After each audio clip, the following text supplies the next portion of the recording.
Assalamualaikum warahmatullahi wabarakatuh. Alhamdulillahi rabbil alamin.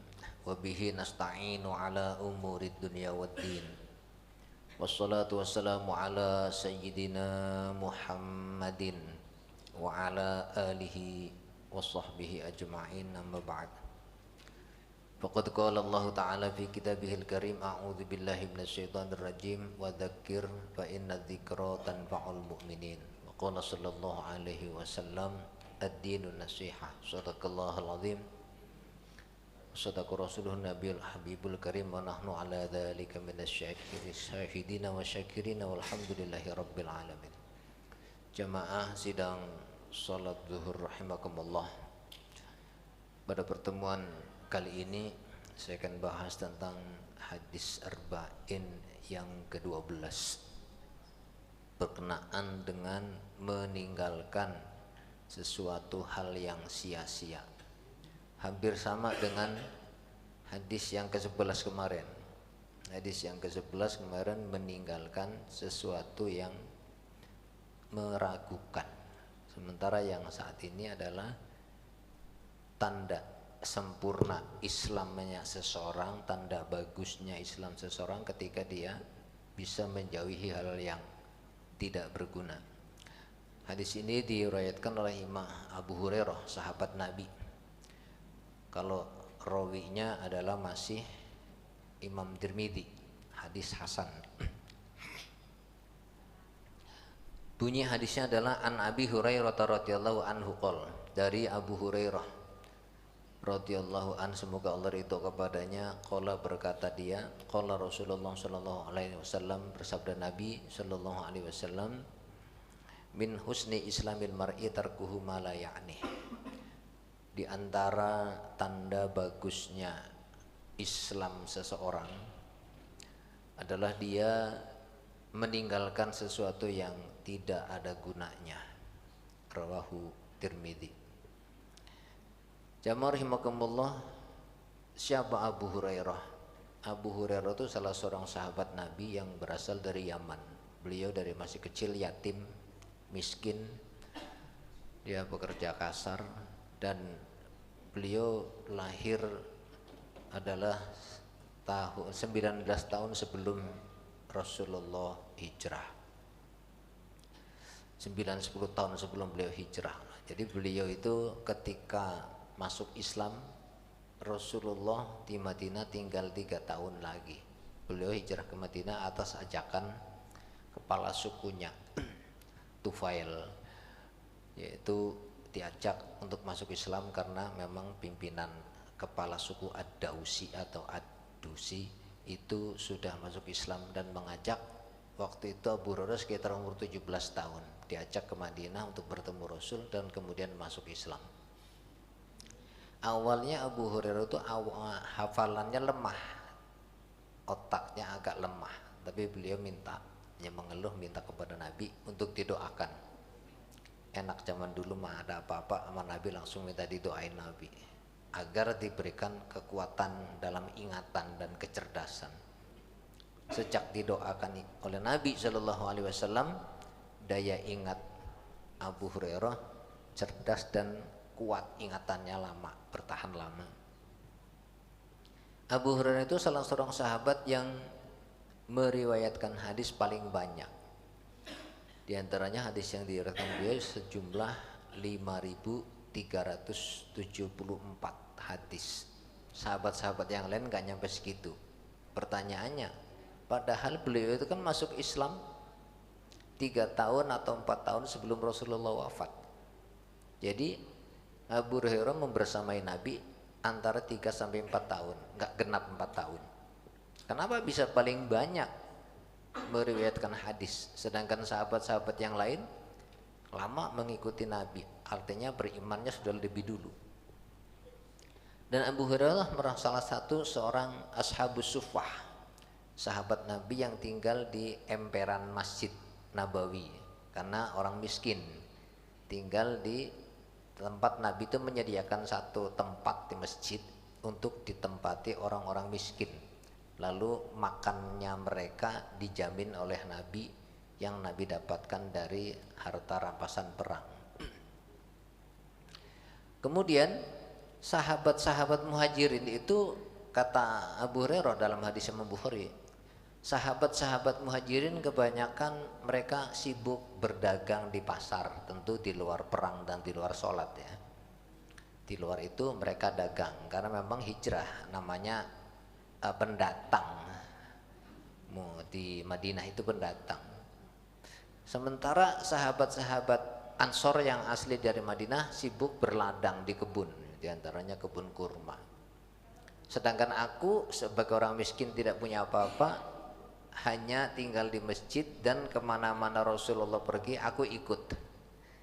Jadi Abu Hurairah itu senang mengikuti Nabi untuk mendengarkan sabdanya, nasihatnya, pelajarannya, sehingga paling banyak meriwayatkan hadis. Kebetulan juga ingatannya kuat. Bahkan beliau juga seorang sahabat yang beruntung, miskin tapi dinikahi oleh mantan majikannya yang dulu yang kaya raya. Islam tidak memandang status sosial, yang penting ketakwaan. Lalu Rasulullah wafat, Abu Hurairah baru sekitar 3-4 tahun dengan hafalan yang begitu banyak. Bahkan sahabat-sahabat yang lain setelah Rasulullah wafat, termasuk tabi'in, banyak yang belajar hadis kepada Abu Hurairah radhiyallahu an. Beliau wafat pada tahun 57 Hijriah. Jadi tinggal ditambahkan aja waktu Abu Hurairah ikut Nabi sampai Nabi wafat umurnya 20 ditambah dengan 57, berarti umurnya sampai 77 tahun. Jamaah rahimakumullah, Abu Hurairah berkata apa yang didengarnya dari Nabi, yaitu qala Rasulullah sallallahu alaihi wasallam min husni islamil mar'i tarkuhu ma la ya'ni. Di antara bagusnya Islam seseorang adalah meninggalkan. Jadi ada mengerjakan, ada meninggalkan. Yang ini meninggalkan. Kalau kemarin juga sama, tinggalkanlah yang ragu-ragu. Ini juga meninggalkan. Tarku, tark itu meninggalkan, tark meninggalkan malayaknih yang tidak berguna. Dan ini ada korelasinya dengan saat ini puasa bulan Ramadan. Karena Rasulullah meriwayatkan dalam hadis yang diriwayatkan oleh Imam Ibnu Huzaimah, Imam Ibnu Majah, laisa siyam minat ta'ami wa syarab innama siyam minal lagwi war rafas. Puasa itu tidak sebatas meninggalkan makan dan minum saja. Nah, puasa secara harfiah al-imsak, al-imtina, meninggalkan. Ini juga bicara meninggalkan. Untuk kalangan awam dan anak-anak, kalangan anak-anak dan kalangan dewasa awam, itu puasa hanya meninggalkan makan minum. Kalau meninggalkan makan minum itu tidak akan pernah menaikkan derajat iman menjadi takwa.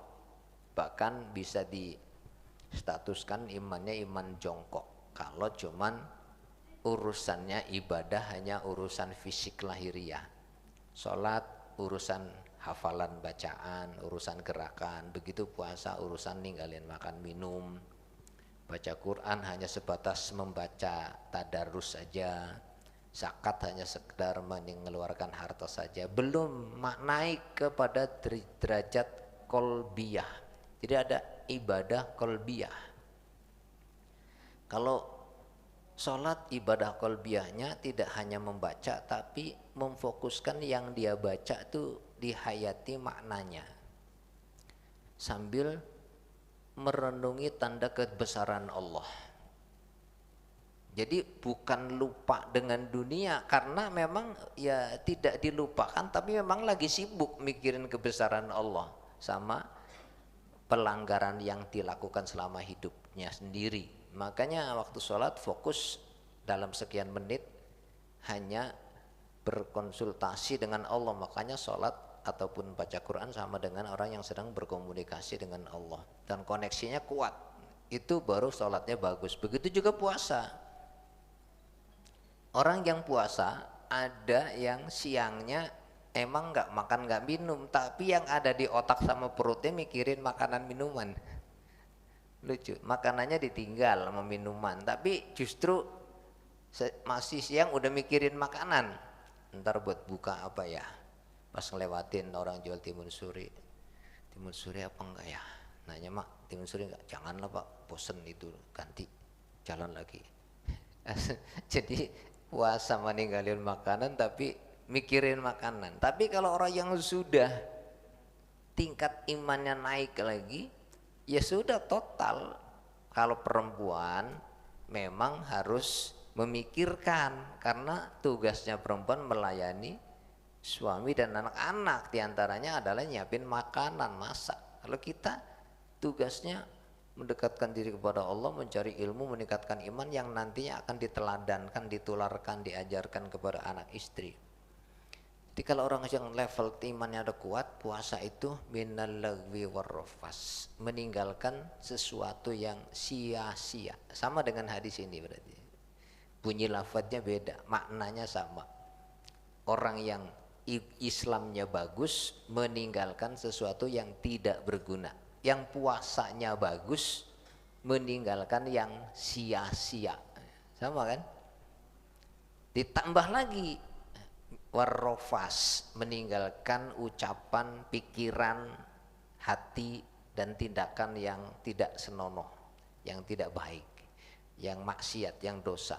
Jadi kalau puasanya sudah bisa meninggalkan yang sia-sia dan segala yang mengandung dosa, itu naik imannya. Karena dalam hadis yang disebutkan al-imanu yazidu wa yankus, yazidul iman bit ta'ah wa yankusul iman bil maksiat. Iman itu naik turun. Ya, ini nggak bisa disalahkan karena kita manusia. Kalau yang imannya naik terus, para rasul.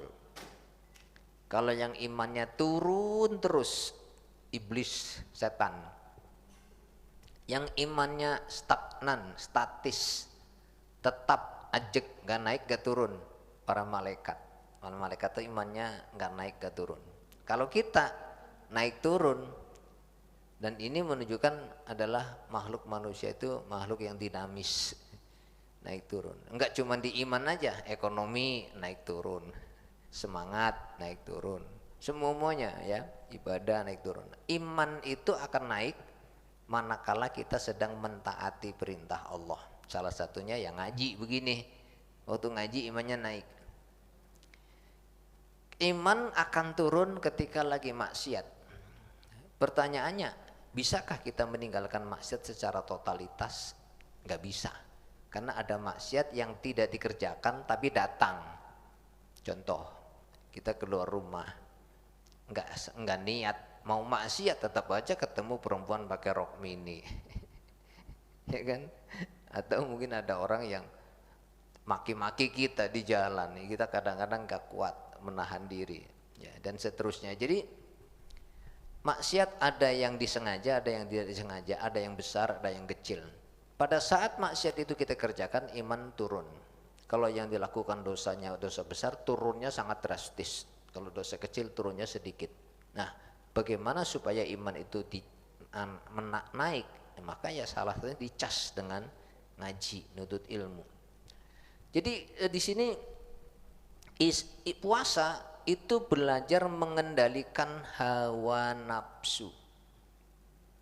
Nafsu ada nafsu lahiriah, ada nafsu batiniah. Nafsu lahiriah makan dan minum, baju baru. Tapi kan justru bulan puasa juga pada mikirin baju baru. Ke Tanah Abang, ntar THR turun, rame itu Tanah Abang. Ya, baju, makanan, minuman, sepatu, cat rumah, tembok rumah, itu namanya nafsu lahiriah, sesuatu yang bersifat zahir, tampak. Ada lagi nafsu batiniah, diantaranya ya jima, buruk sangka, sombong, ujub, iri hati, dendam, tersinggung, ria, dan seterusnya. Itu adalah nafsu-nafsu yang jelek, egois, merasa paling benar, merasa paling baik, orang lain di bawah dia hanya gara-gara mungkin duitnya atau ketampanannya atau kecerdasannya atau mungkin amaliyah agamanya. Apakah orang yang ibadahnya banyak itu dia lebih baik dari yang ibadahnya sedikit? Belum tentu. Apakah yang hartanya lebih banyak lebih baik dari yang hartanya sedikit? Belum tentu. Apakah yang sedekahnya gede lebih baik dari sedekahnya kecil? Belum tentu. Nanti karena tidak cuma dari amal zahir, dimodif, disatukan, dikawinkan dengan amal batin, ikhlas apa enggak, karena Allah atau karena yang lain. Ada lagi orang sedekah 10.000 tapi nilainya lebih besar daripada orang sedekah 1 miliar. Selidik punya selidik yang sedekahnya 10.000 memang duitnya cuma punya 20.000 doang, nggak ada lagi. Yang sedekahnya 1 miliar nggak taunya duitnya triliunan gitu. Jadi kita nggak boleh memandang orang sebelah mata, dan melihat memandang orang dengan pikiran jelek itu bukan sifat orang takwa, itu sifat orang munafik, sifat orang fasik. Puasa mengajari kita untuk membuang berpikir buruk. Merasa lebih baik dari orang lain adalah sifat buruk, itu harus dibuang. Sifat mulia adalah senang memuliakan orang dan tidak berharap dimuliakan orang, dan tidak sakit hati ketika tidak dimuliakan orang. Prinsip dirinya adalah yang penting saya memuliakan orang. Nah, bisa nggak kita meninggalkan sifat-sifat buruk tadi? Tidak berguna buat kita. Jangankan yang rofas tadi, yang dosa, yang sia-sia, mubah lah, mubah. Kan duduk-duduk di depan TV, di pinggir jalan, ngobrol-ngobrol, kan tidak dosa selama yang dilakukan bukan perbuatan haram. Cuman di situ bagi orang yang sudah dekat kepada Allah, muqarrabun, adalah saya di sini berdosa, yaitu menyia-nyiakan waktu.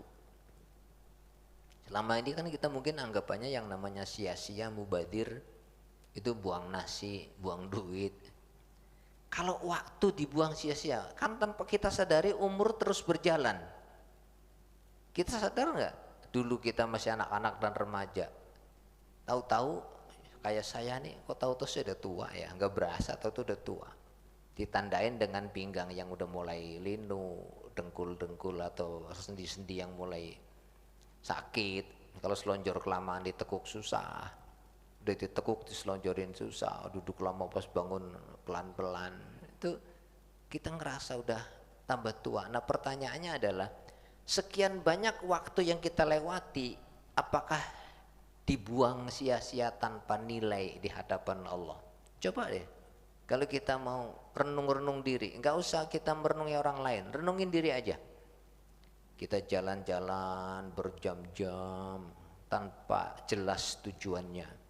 Ada lagi yang selfie, kadang-kadang ke mall belanja juga enggak, ke pasar malam belanja juga enggak, cuman mencuci mata jalan-jalan enggak jelas. Kadang-kadang buka HP juga pelampiasan aja, daripada saya dekat istri diomelin melulu, mendingan mancing catur buka HP, tetapi sia-sia.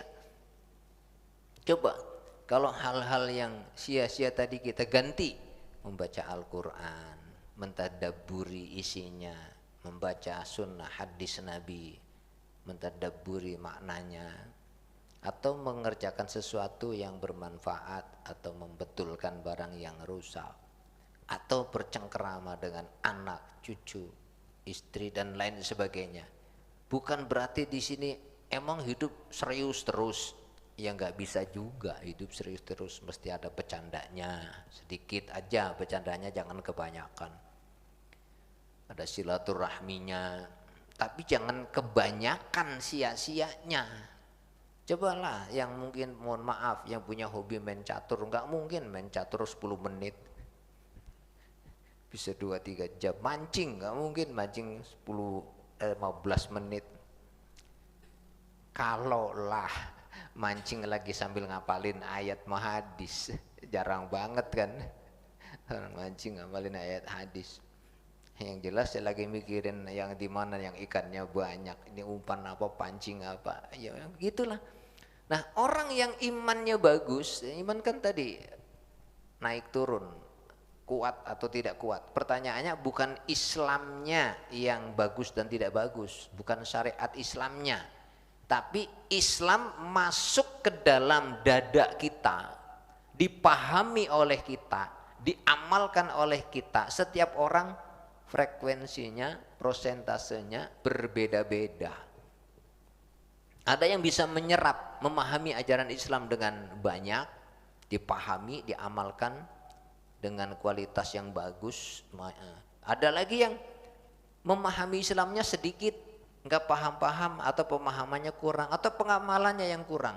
Dan yang Islamnya masuknya banyak, memahaminya banyak, mengamalkannya banyak, tanda-tandanya tinggalkan hal yang sia-sia. Maka sekarang bisa kita mulain kalau memang sudah menyadari, renungin, ya Allah betapa banyaknya ya selama ini waktu yang saya buang sia-sia, hanya jalan-jalan, asal libur jalan-jalan, asal libur jalan-jalan, buang duit hanya buat senang-senang, hanya demi kesenangan diri, atau bahasa lainnya kesenangan hawa nafsu, hanya buat cuci mata, foto-foto, mengoleksi ini, mengoleksi itu, kaset, lagu, gambar. Tahu-tahu nanti di akhirat akan ditanya, ini buat apa kamu melakukan ini semua? Sementara kamu tidak merenungi tanda kebesaranku, tidak mengenalku, tidak mencintaiku, tidak mendekat kepadaku, tapi kamu hatinya mendekat kepada mainan, kepada kesenangan dunia, kepada kelezatan dunia, pada isi perut, padahal bakal ditinggal dunia ini. Nah, mulai sekarang dengan cara sholat taubat, lalu kemudian mulai bismillah, tolong saya ya Allah untuk bisa membuka lembaran kitab sucimu, untuk diberikan kekuatan, kemudahan, keringanan, kesenangan membacanya, memahaminya.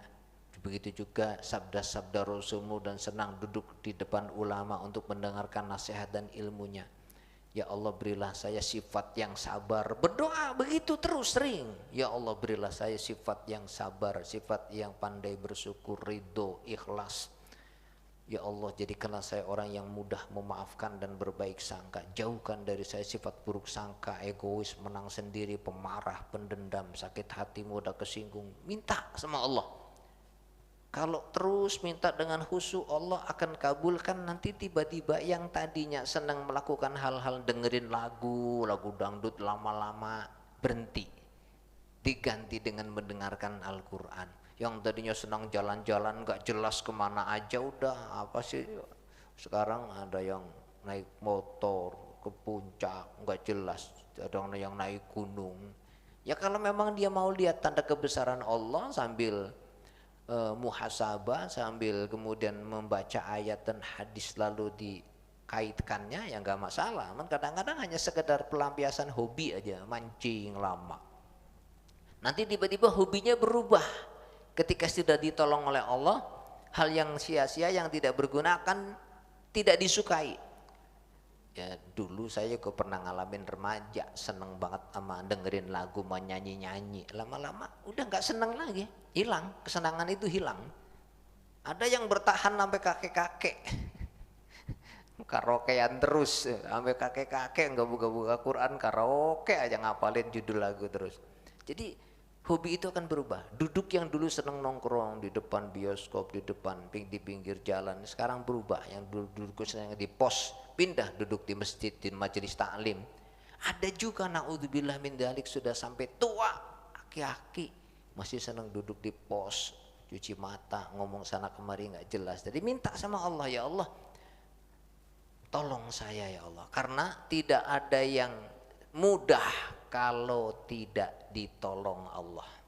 Sebaliknya nggak ada yang sulit kalau Allah tolong kita. Maka minta tolong saya ya Allah, di antaranya dalam surat Al-Fatihah. Cuma masalahnya dalam surat Al-Fatihah, iyyaka na'budu wa iyyaka nasta'in, padamu ya Allah kami menyembah dan hanya padamu kami minta tolong.